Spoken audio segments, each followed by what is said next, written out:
This is on the importance of eating your demons, the esoteric equivalent to eating your vegetables. Now, what do I mean by this? Well, in both cases, the advice is somewhat distasteful. We know we'd rather chew on something softer, salty or sweet, upliftingly stimulating. In both cases, it is something done generally only because we know we should, not because the inner animal demands it. Now, I say eat, as the word tickles me and I enjoy flexing language to its limits. But what is meant here is digestion, assimilation, and the inevitable fuel and growth gained from this process.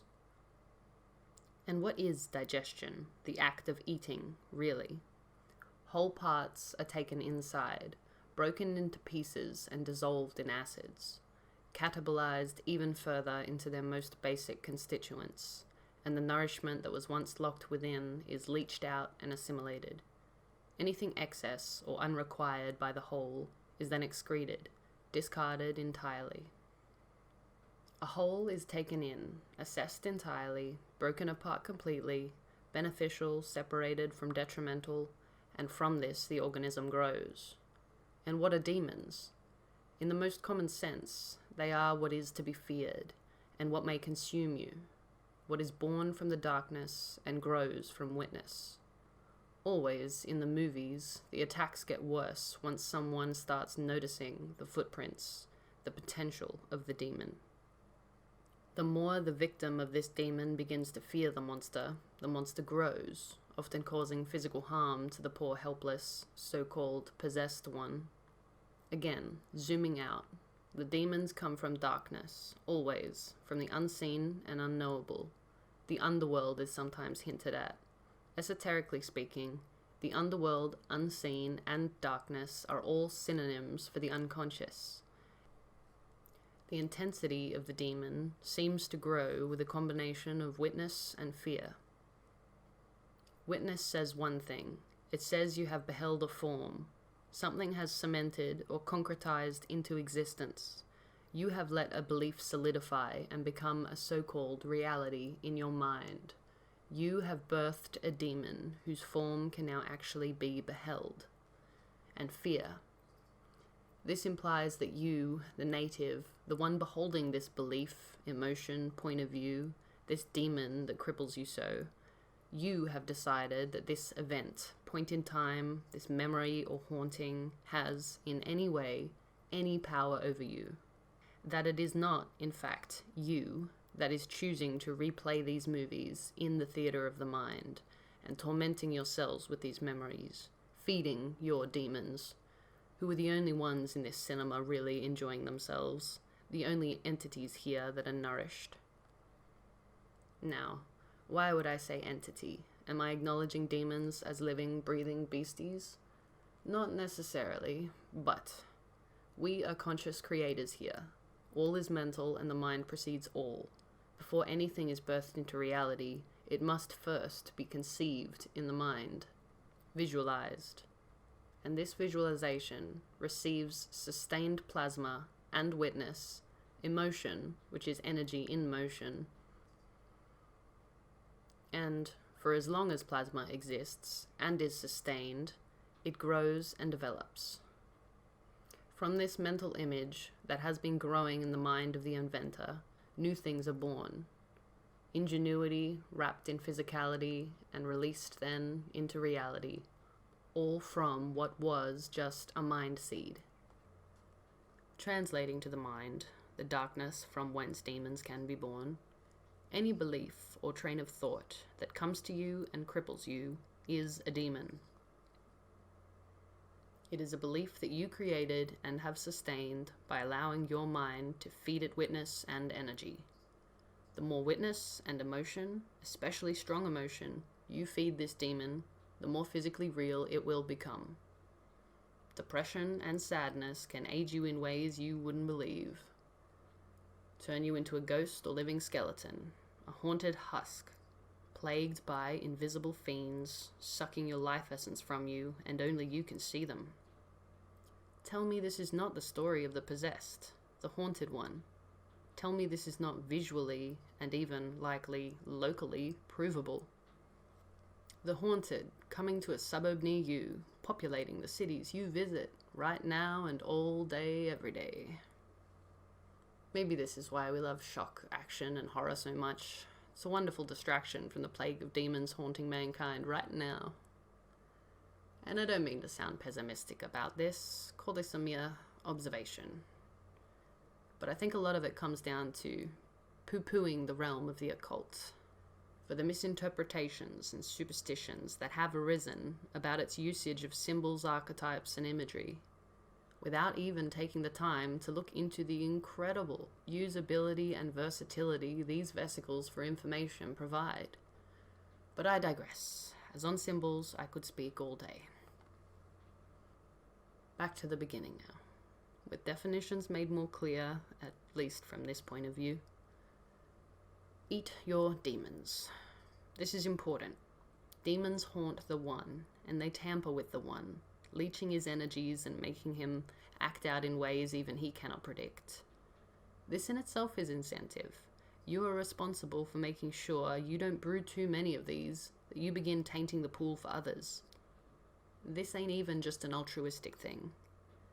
It should be basic common sense. Uncommon now, I suppose, but one must remain hopeful. This should be done even from a purely selfish point of view, as tainting the pool induces bad reputation, and this will come back to you anyway, so yeah, let's bring back sense and forethought. Oldies but goldies, I assure you. So, one should become the inner exorcist, I suppose, sticking to the theme of what should happen next, and how to rationalize that one.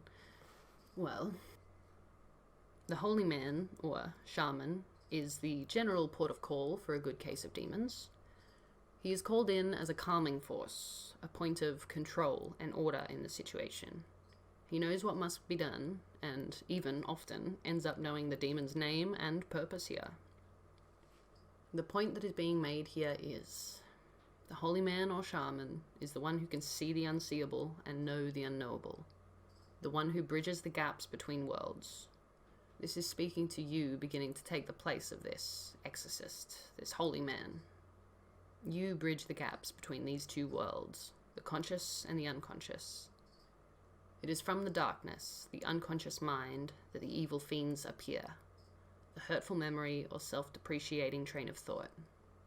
Here, the role of the shaman is to intervene, to quote the correct incantation in response to the demon's attack. Must you then learn Latin or some holy book? No. Truly, the formula is so simple, you're gonna giggle. The game you must play is a word one, but a simple one of inversion. The magic number is 3, don't ask why, just play the game with me. A remark or attack is sent by your demons. You cannot do that, you will fail, you aren't good enough, whatever it is. As soon as you feel the pain, as soon as you see the 3 claw marks appear on the flesh, you must retort the correct incantation. In this instance, it is simply the reverse. I am good enough, I will succeed, etc. 3 times over. Biologically and neurologically speaking, any thought sent out from the throne of man, any emotion or memory lights up a neural pathway. New learning, beliefs, and opinions have thin, less traveled pathways, whereas solid skills, well learned, or deeply held beliefs have multi-lane highways in the brain where thoughts and emotions travel freely and efficiently. Now, nature does nothing she does not need to, and only that which is used will grow. So, in the mental palace, the architecture of the brain is very much influenced by the conscious mind's choices. Whatever the conscious mind chooses to bring up on the inner television and fill his cells and fluids with, sends the impulses down the associated neural pathways, embiggening and strengthening them. Now, should a series of these pathways have fallen into the clutches of demons, detrimental unconscious forces, now setting fire to cars and causing mayhem and ruckus, constantly demanding the attention of the conscious observer, and finding ways to make him feel unable to address or combat them. The very first step in undoing this situation is the word game. The hurt is felt. Analyze the words that did it, invert them, and repeat it 3 times, trying your best to believe it. But at first you won't, so don't worry. It is just the forced repetition. It tears the stream of energy or emotion and witness or plasma from the clutches of the demons and forces it into constructing a pathway of benefit. A thought that lets the light of order and progress in. Repeat it to make it stronger, and repeat it to hypnotize yourself into believing it. Now, demons play dirty. They will tell you that you are undeserving of this, and give you examples why. This is why the movies are so scary. The tactics are so damn cunning, so devious and effective. But hey, we're talking about demons here. Did you expect them to play by the rules? What is important is that you don't give in and begin to feed them again. Drop into self-hate or guilt or apathy. Just play the word game. Invert it and keep building pathways that let the light in, that build up your inner energy. This is what is meant when I say become the inner exorcist. Another aspect to the holy man, shaman, or priest. Always this is a one whom persons will come to for compassion, regardless of who they are or what they have done.